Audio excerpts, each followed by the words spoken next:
Hello everyone, welcome to our channel. Today's topic is one of the most important steps in learning English, thinking in English. My name is Scarlett. I want to tell you about my journey, how I trained my brain to think in English. It wasn't easy at first, but slowly I found my way. And today, I'm going to share it with you step by step. For a long time, I thought I was learning English the right way. I watched videos on YouTube, followed English pages on Instagram, and even tried reading English storybooks for kids. I had notebooks full of English words and their meanings in my own language. Every day I practiced vocabulary and repeated common phrases like, "How are you?" and "Nice to meet you." I was proud of myself. I thought I was doing well. But even with all that effort, something felt strange. When someone spoke to me in English, I paused. My brain didn't react fast. First, I had to hear the English words. Then I had to change them into my own language to understand them. After that, I had to think of a reply in my language and then change it into English again before I spoke. This took so much time. It made me nervous and slow. I felt like my brain was carrying too much weight. At first, I didn't know what the real problem was. I just thought maybe I needed to study more words. Maybe my grammar was weak. So I kept learning.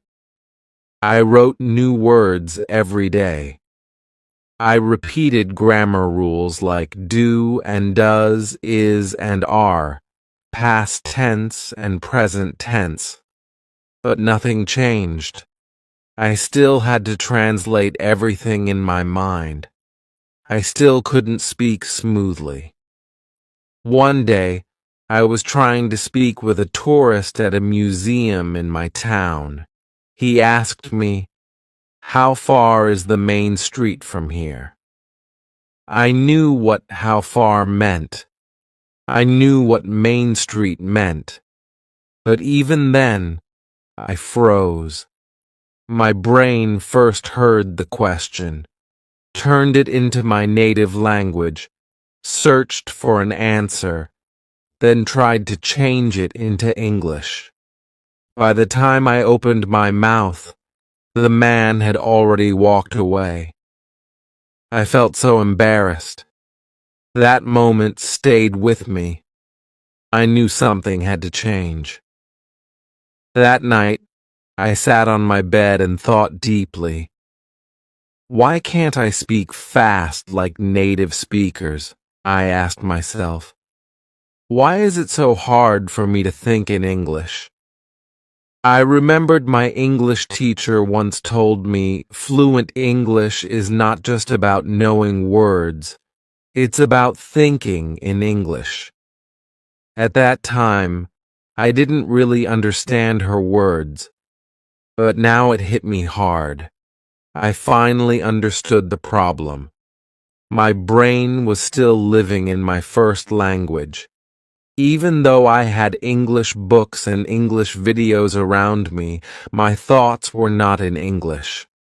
My inner voice, yes, that little voice that speaks in your head when you're alone, was still using my native words. It was like I had two worlds. The world outside was trying to be English, but the world inside my head was not ready. Once I noticed this, I began watching myself more closely. I paid attention to what I was thinking. When I woke up, my brain said, "I have to brush my teeth," but it said it in my own language.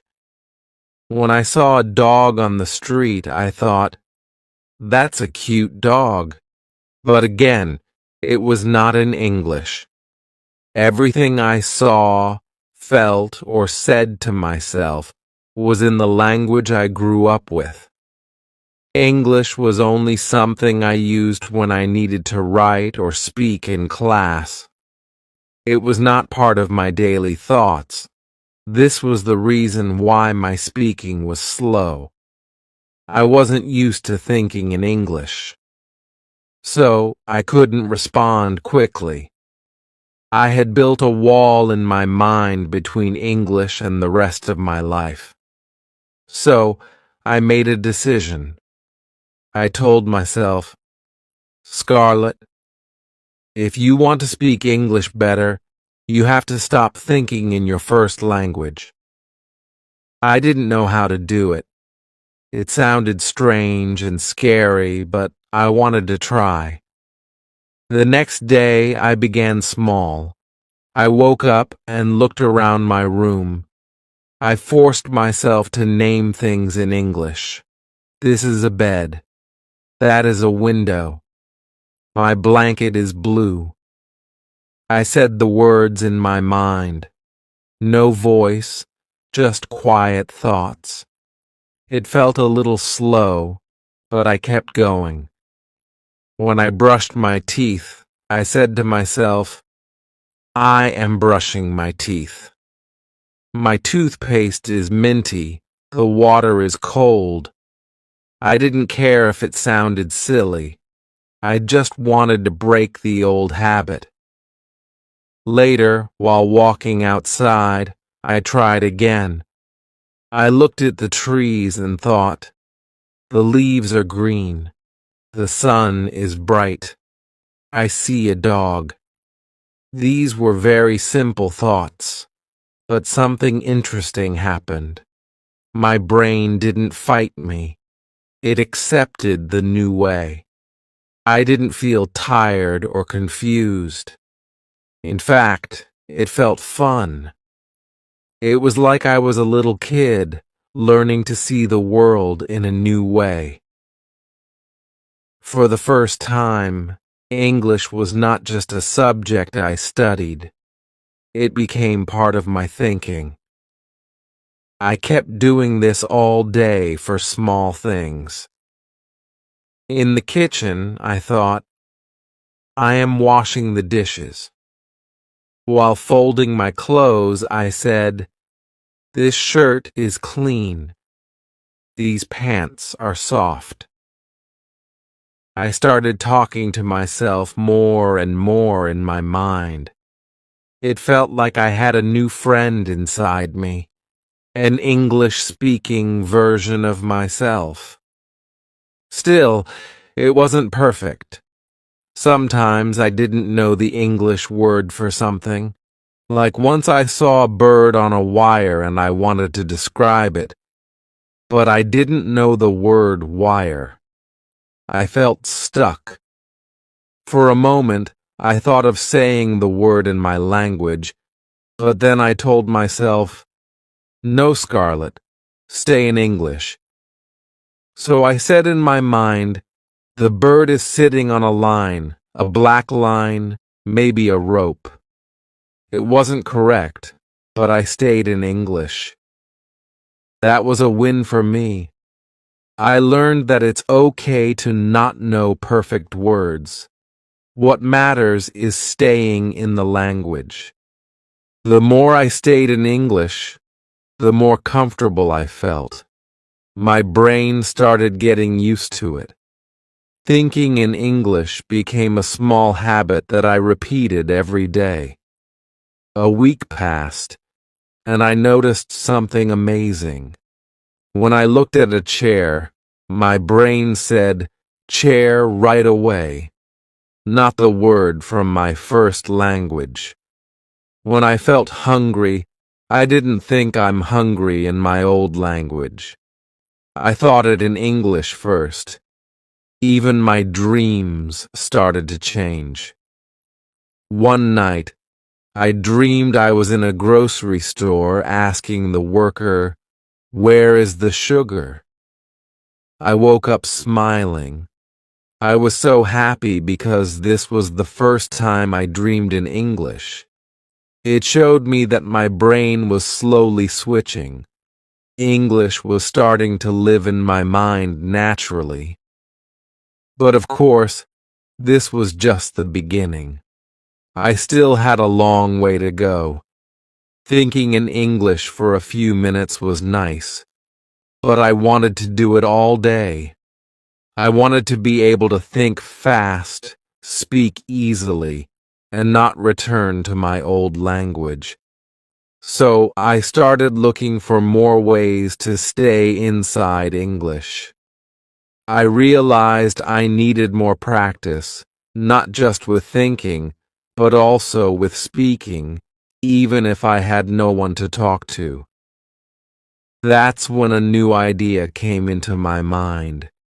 I asked myself, what if I start speaking to myself out loud in English?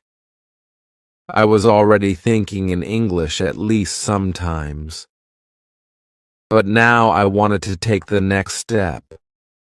I wanted to use my voice and speak to myself like I was talking to a friend.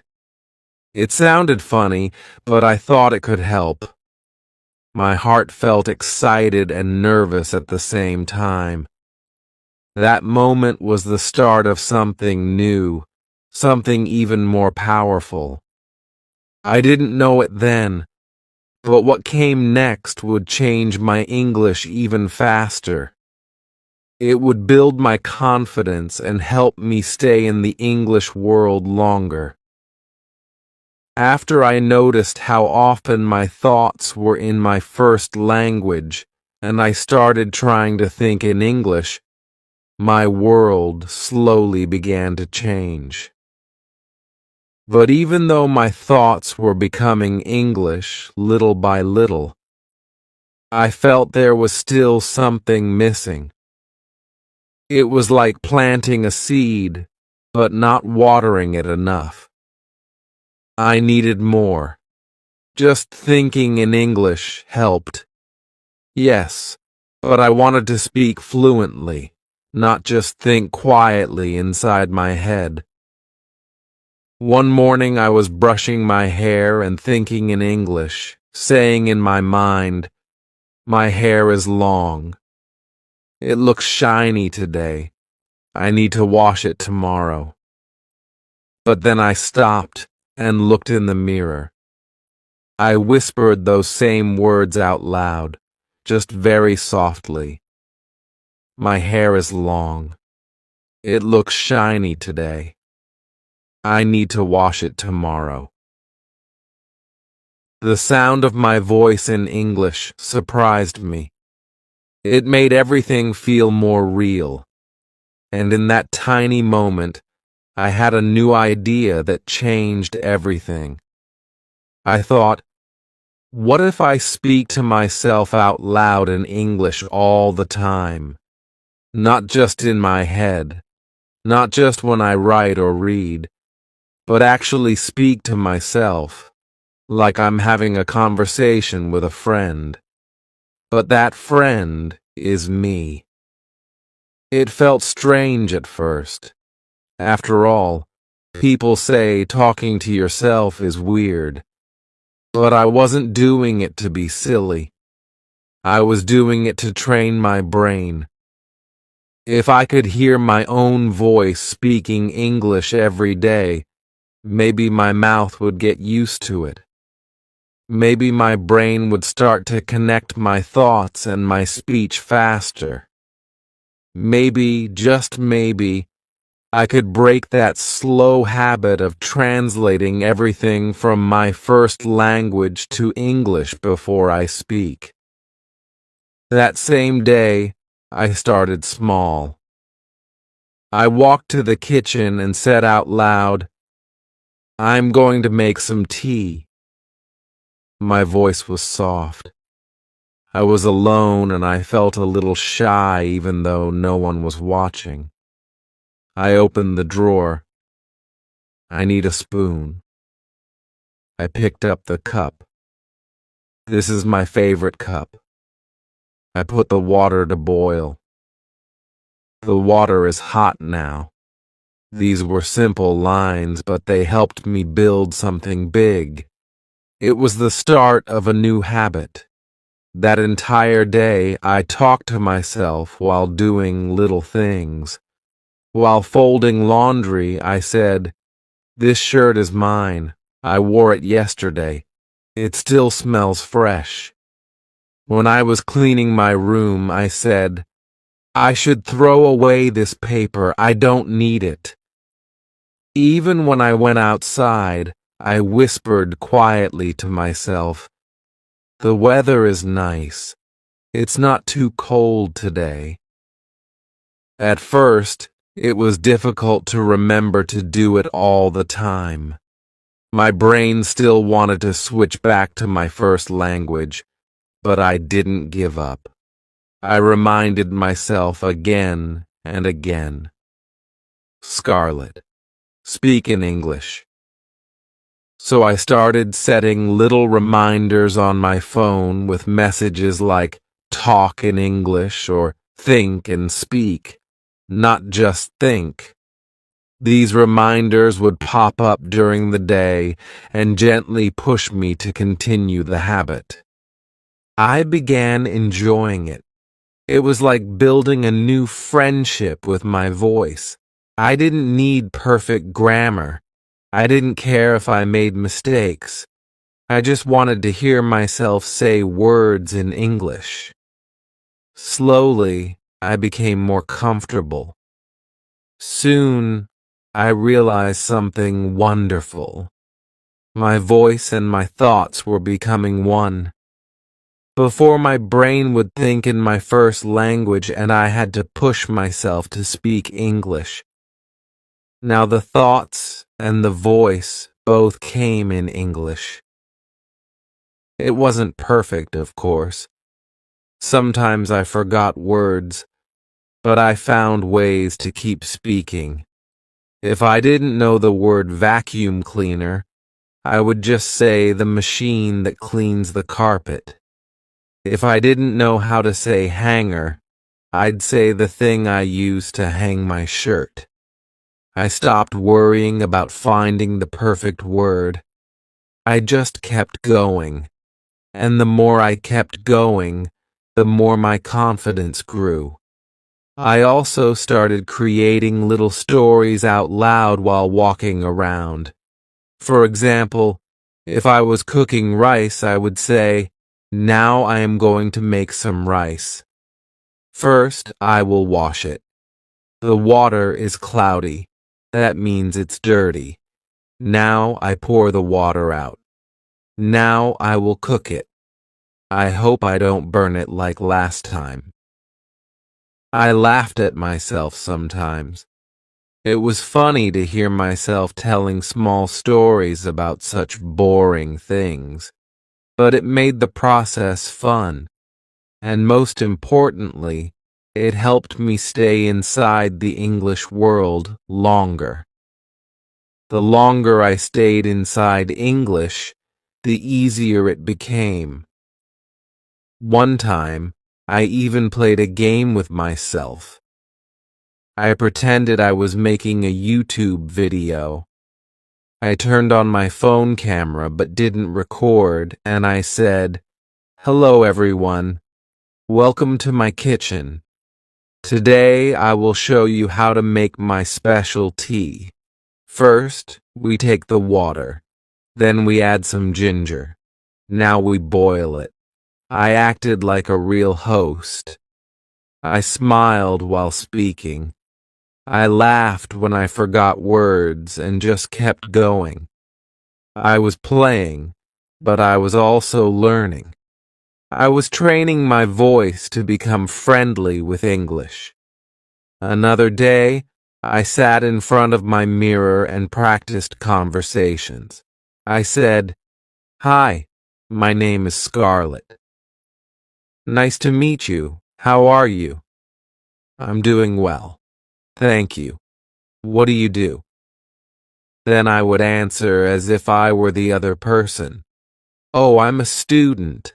I love learning languages. Then I'd go back to being me. I even added hand gestures and facial expressions. I wanted to feel natural. I wanted to train myself for real conversations by making fake ones. And little by little, I started noticing changes. When someone spoke English to me in real life, I didn't freeze. My brain didn't stop. I was ready to speak back. My answers came faster. My voice didn't shake. My words flowed better. Of course, there were still tough days. Some mornings I woke up tired and didn't feel like talking at all. On those days, I gave myself a break. But I still tried to do a little. Even if it was just one sentence like, "Today I am feeling sleepy." I kept the chain alive. I learned that talking to myself in English didn't need to be a perfect performance. It was just a quiet promise I made to myself to keep speaking no matter what. And even when I was around people, I found clever ways to continue my habit. If I was walking to the grocery store, I would whisper softly under my mask. If I was on a bus, I'd pretend I was listening to music while quietly talking about what I saw outside. There's a boy with a red backpack.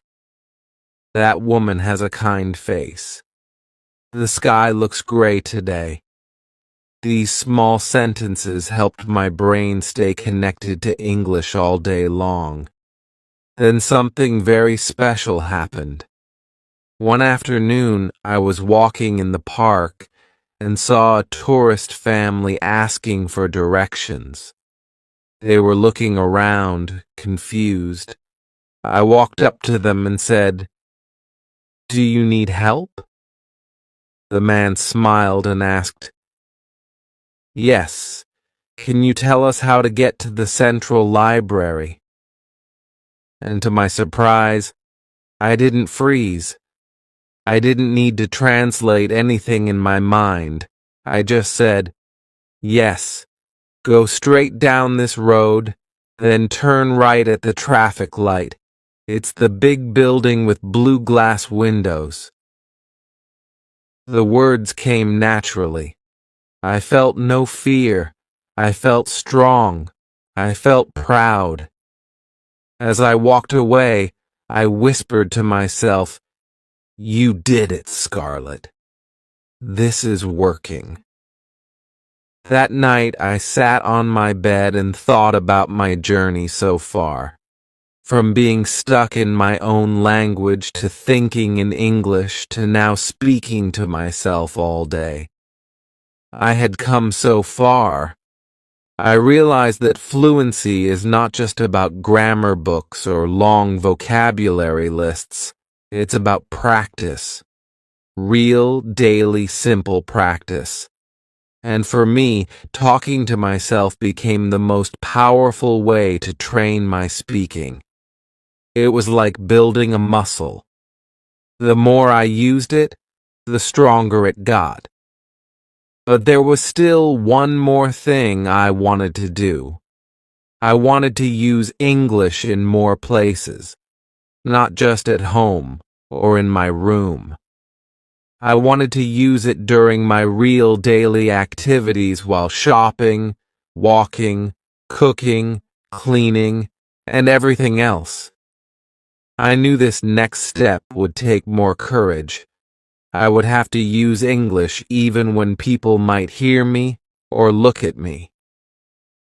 I would have to carry English with me everywhere. After I started speaking to myself in English all the time, I noticed something else. Even though I was saying many sentences in English every day, my brain still had an old habit. It kept translating from my first language before I spoke. It was like my thoughts were wearing a heavy coat that they didn't need anymore. That coat was translation. I would think of something in my native language, then try to find the English version of it. And that step, the translation step, was slowing me down. It made me speak slower. It made me feel less natural. I wanted to speak freely, like the way I did in my first language. But how could I do that if I kept translating every sentence before I said it? One morning, I was making toast in the kitchen. As usual, I was speaking to myself in English. I said, I need to, take the toaster. No, wait. I need to warm the bread. I had paused because I couldn't remember the exact word for putting the bread inside the toaster. I got stuck. My brain was searching in my first language and trying to bring the English word from there. That's when I realized something important. I didn't have to say everything perfectly. I didn't need fancy words. I didn't need long, hard sentences. I could just use easy words, words I already knew, and trust them. So instead of saying something like, I am placing the slices of bread into the toaster in order to prepare breakfast, I said I put the bread in. Now I wait. When it's ready, I will eat. It was simple. It was not perfect, but it was clear. I understood it. If someone else heard it, they would understand too. That's all that mattered. I decided that day to stop translating and start trusting. I would trust my easy English words. I told myself, Scarlett, you know enough. Use what you have. Stop waiting to be perfect. Start being brave. And with that new mindset, I made a promise. I would no longer think in my language first. I would use English directly, even if it was just with the words I already knew. I believed that fluency wasn't about using big, smart words. It was about using simple words smoothly and without fear. That day, I practiced more. When I walked outside, I didn't say in my mind, okay, first in my language. Then, how do I say that in English? No, I just looked around and spoke in English. Right away, I said, that tree is tall. The wind is cold. I like walking today. These were short sentences, but they were real. They came from my heart, and they came straight in English. It felt strange at first. I had lived so many years thinking in one language and translating everything. My brain wanted to go back to that comfort, but I didn't let it. Every time I felt the old habit coming back, I stopped and reminded myself, no translation. Easy English is enough. I even started writing that sentence in my notebook. Easy English is enough. I repeated it every day. I wrote it on sticky notes and put them on my wall.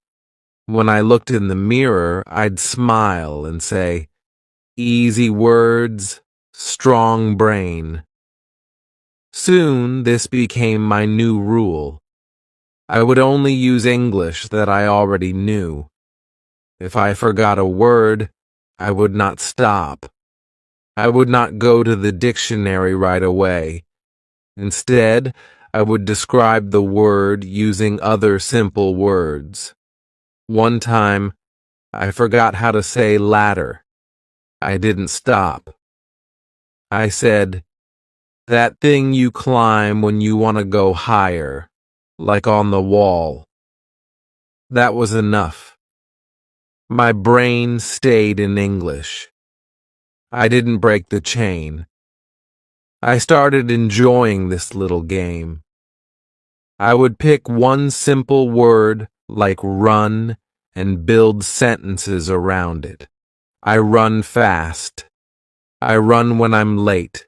I don't like to run too much. Then I'd pick another like water. Water is cold. I drink water. I cook with water. Water is good for health.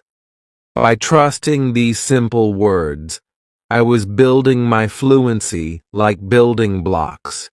Each easy word was like a brick, and soon I had a strong wall of understanding and speaking.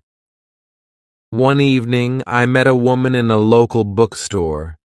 She was looking at English novels, and I saw she was also a learner like me. We started talking. She said, "I always wait before speaking.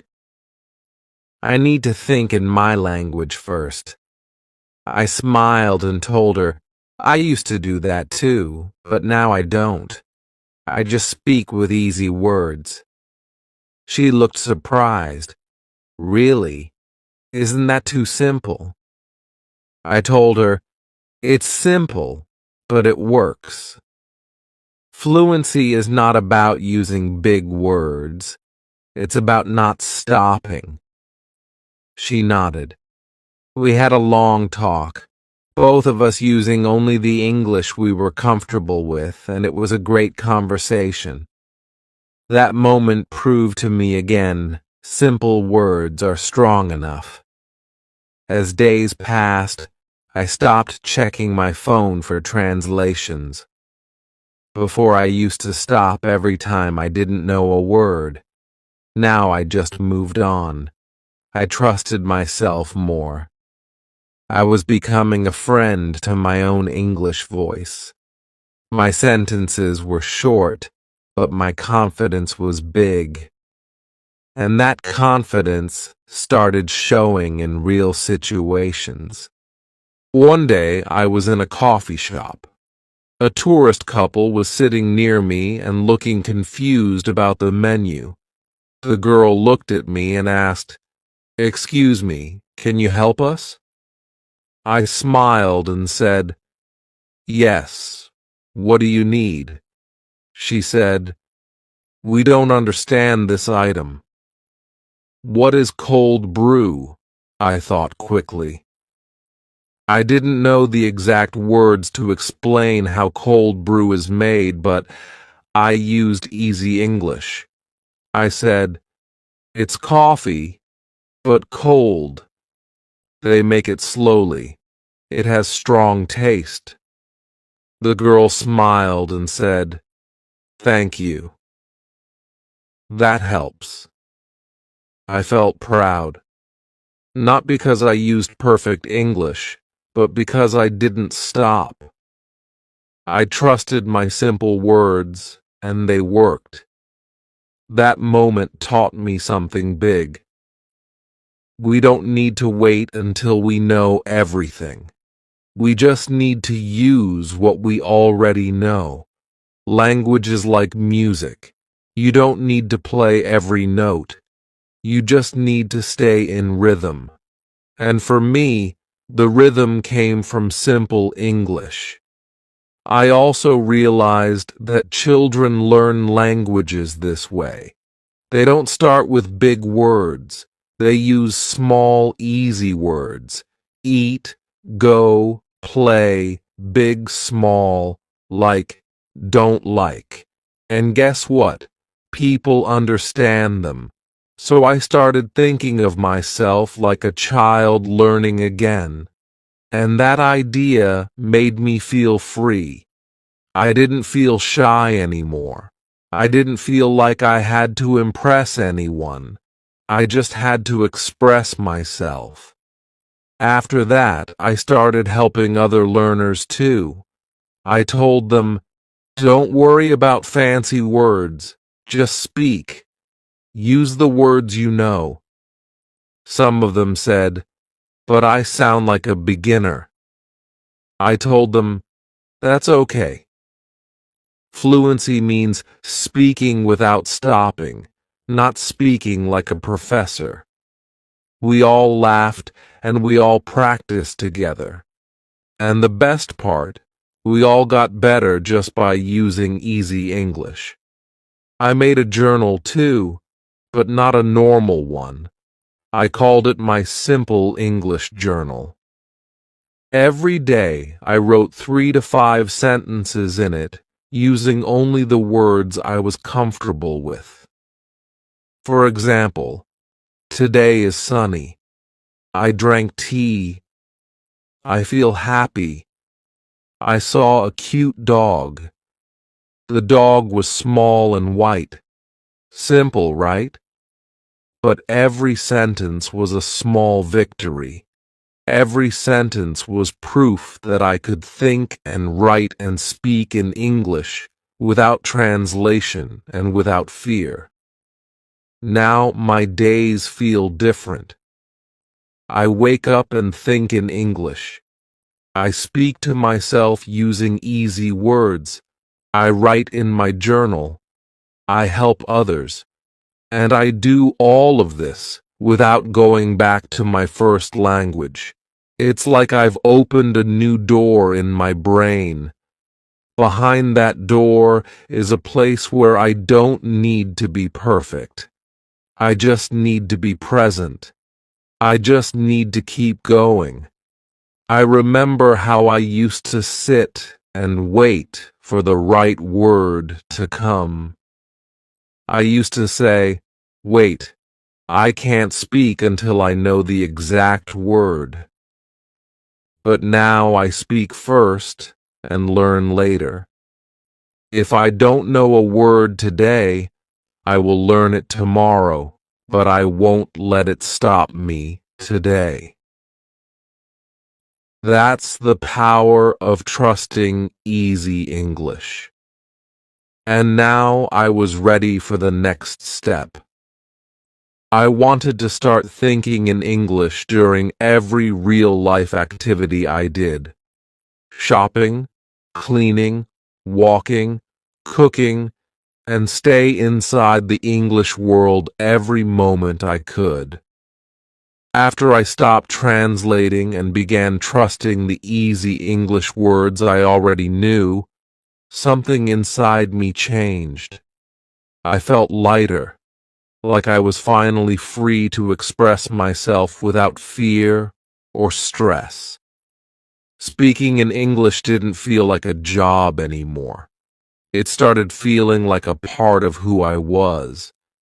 But I knew that speaking to myself and writing simple sentences in a journal were only the beginning. If I truly wanted to make my brain think in English all the time, I had to go deeper. I had to turn every part of my life into a place where English lived. I had to use my daily life as my English practice room. The idea came to me one afternoon while folding laundry. I was matching socks and stacking t-shirts when I realized something. My hands were busy, but my brain was quiet. And then I asked myself, why am I not using this moment to practice English? I smiled, picked up a blue shirt, and said aloud, "This shirt is soft. I like this color. It's my favorite for weekends." And just like that, a normal chore became an English activity. It felt so natural. I kept talking. "These pants are a little tight. I should wear them less. Maybe I need to buy new ones soon." That small shift made a big difference. Suddenly, folding clothes wasn't just folding clothes anymore. It was language time. From that day on, I decided that every small task I did in a day could be my English practice. I made a promise to myself. Scarlett, don't wait for a perfect moment to practice English. Use the life you already have. So, I did. Every day, every activity became part of my learning. When I made breakfast, I spoke aloud in English. I need 2 eggs. Where is the butter? I'm making toast again. Maybe I should eat fruit instead. I didn't worry about grammar. I didn't care if the sentences were short or simple. I just kept going. Walking to the store became another practice room. I would look at everything I saw and describe it in English.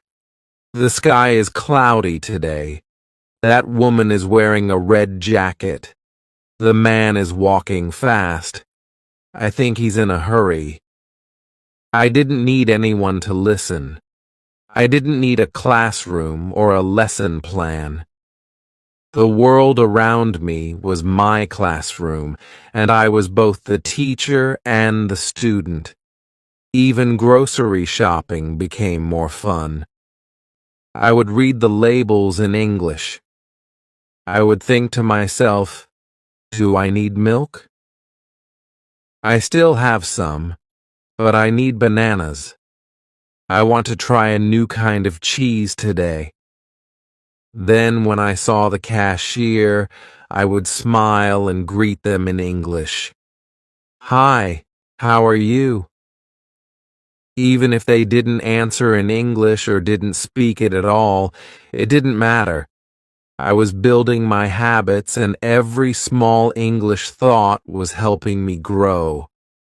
I started doing this with everything. Cleaning the house, cooking dinner, watering the plants, brushing my hair. I'd speak out loud if I was alone or whisper in my head if someone was nearby. I created little games too, like while making dinner, I'd name everything I used in English. Knife, spoon, bowl, salt, pepper, tomato, onion. Then I'd make a short story using those words. The tomato met the onion in the bowl. They danced with the salt and pepper. I laughed at myself sometimes, but that's what made it fun. Soon, my brain began doing something incredible. I didn't have to try to think in English anymore. It just started happening. I'd wake up and think, what day is it today?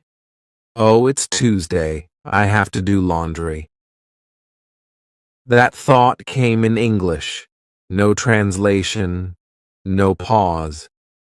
That was the biggest gift I had given myself.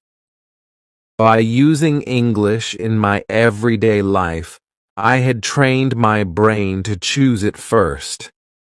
I also started writing simple to-do lists in English. Before I would write them in my native language, but now I'd write wash dishes, clean kitchen, call mom, buy apples, watch English video for 10 minutes. It felt good to see my daily life and my language practice come together. There was no line between learning and living anymore. They were the same. Watching TV was different too. Instead of watching in my first language, I started watching easy English shows, even cartoons or simple sitcoms. I didn't understand every word, but I didn't pause or rewind. I just watched and enjoyed. I kept the subtitles on in English too, so I could match the words with the sounds. At first, I was a little slow, but soon I started catching words without reading. Sometimes I'd repeat a funny line aloud just for fun. It made me feel like I was part of the show. Even music helped.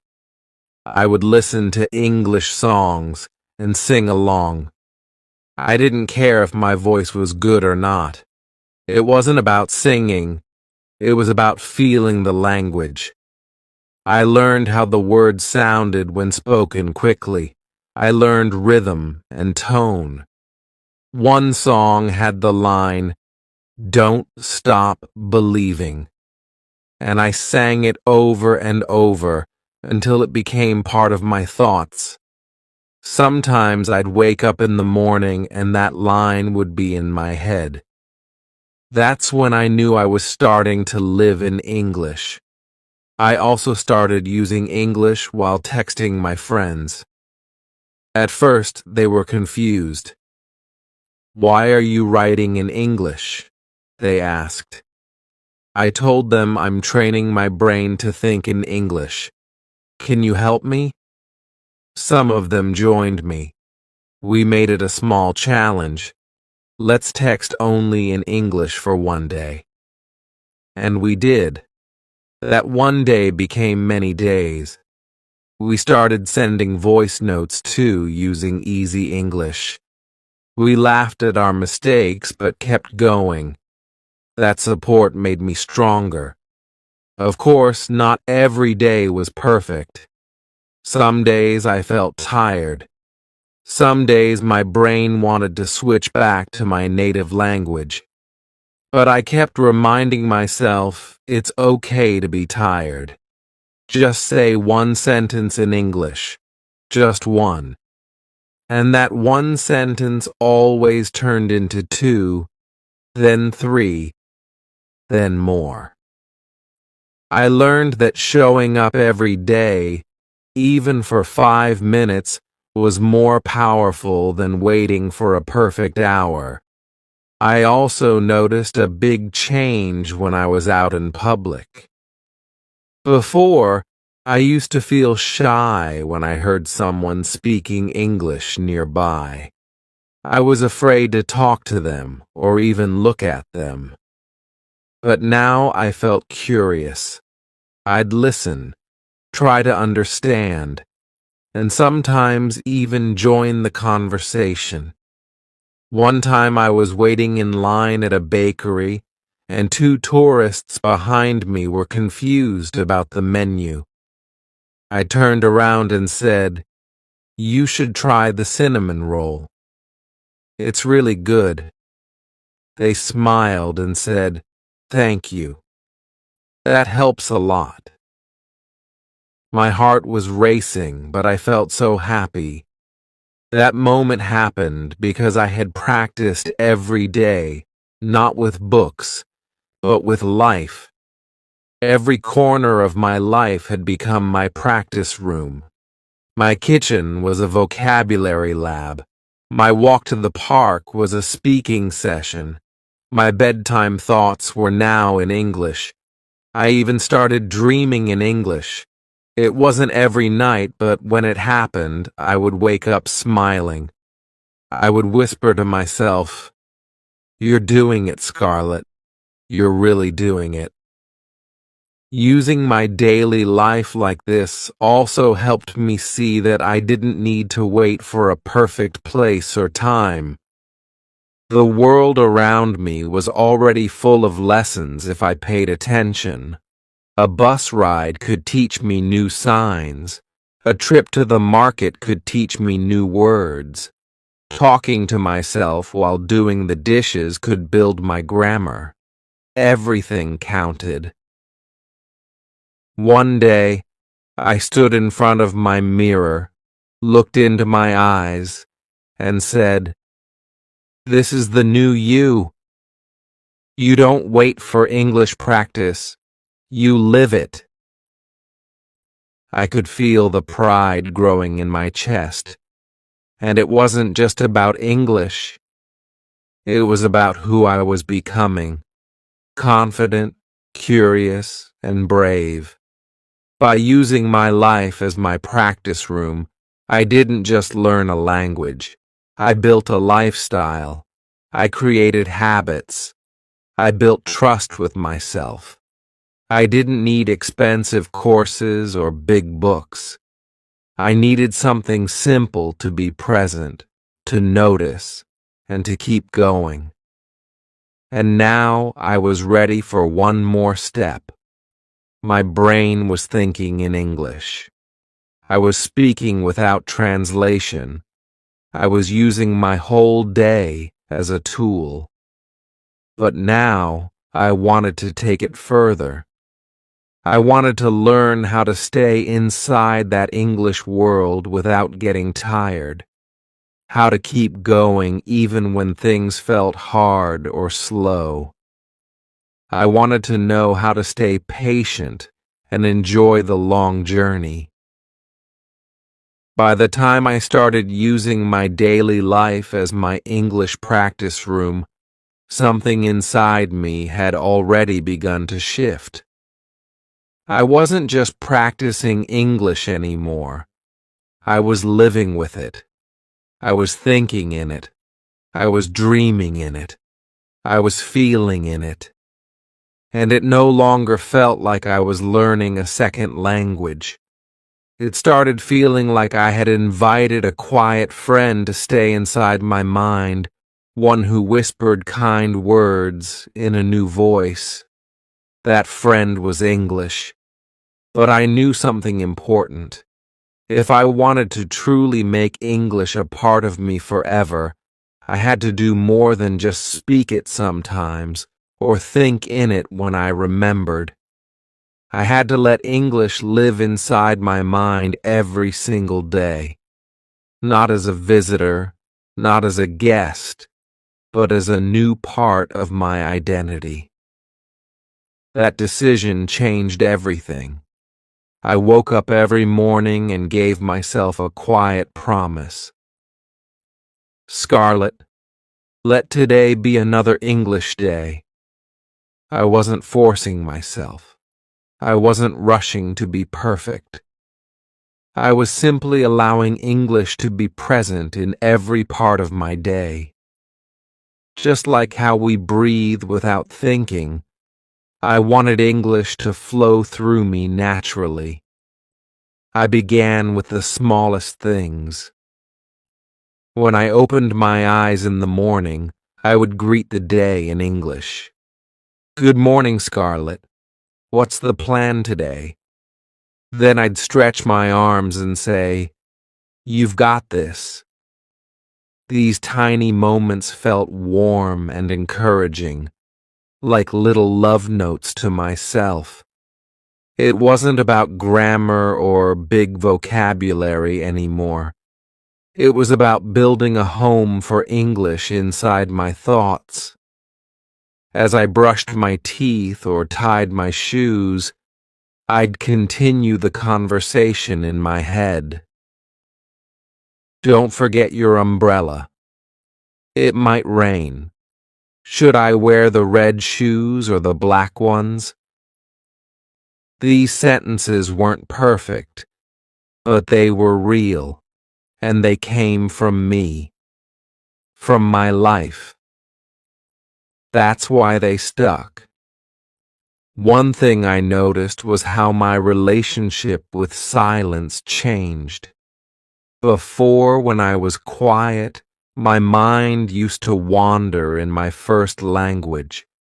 I would daydream or think about the past. But now I invited English into those quiet moments too.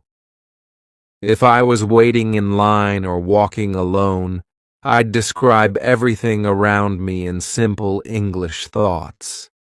That dog is so fluffy. The flowers look fresh. The old man has kind eyes. It became like background music in my brain, always playing softly, always comforting. I also realized that English didn't need to be serious all the time. It could be silly, playful, even weird. One day, I dropped a spoon while cooking and said aloud, "Oh no, spoon down." I laughed. That sentence wasn't from any book or class. It came from me. That's when I knew. English was no longer something I was borrowing. It was something I owned. To keep English alive in my mind, I made small habits part of my daily rhythm. One of them was journaling. Every night just before bed, I would open a simple notebook and write a few sentences about my day. Nothing fancy, just honest thoughts. Today was a little boring. I didn't go outside, but I watched a video about clouds. I learned some new words: thunder, lightning, storm. That 5-minute practice felt like brushing my brain with English. Another habit I loved was reading out loud. I didn't read long books or difficult articles. I picked short paragraphs, quotes, storybooks, funny news. I would read slowly like I was tasting the words. Sometimes I read in front of the mirror, pretending I was a news anchor or a YouTube star. Hello everyone, my name is Scarlett and today I'm going to tell you about my breakfast. I giggled, but I kept going. These playful moments gave me power. They reminded me that I was in control of my learning, but not every day was easy. Some mornings I felt lazy. Some evenings I felt tired. On those days, the voice in my head would try to pull me back. You can skip English today. One day won't matter.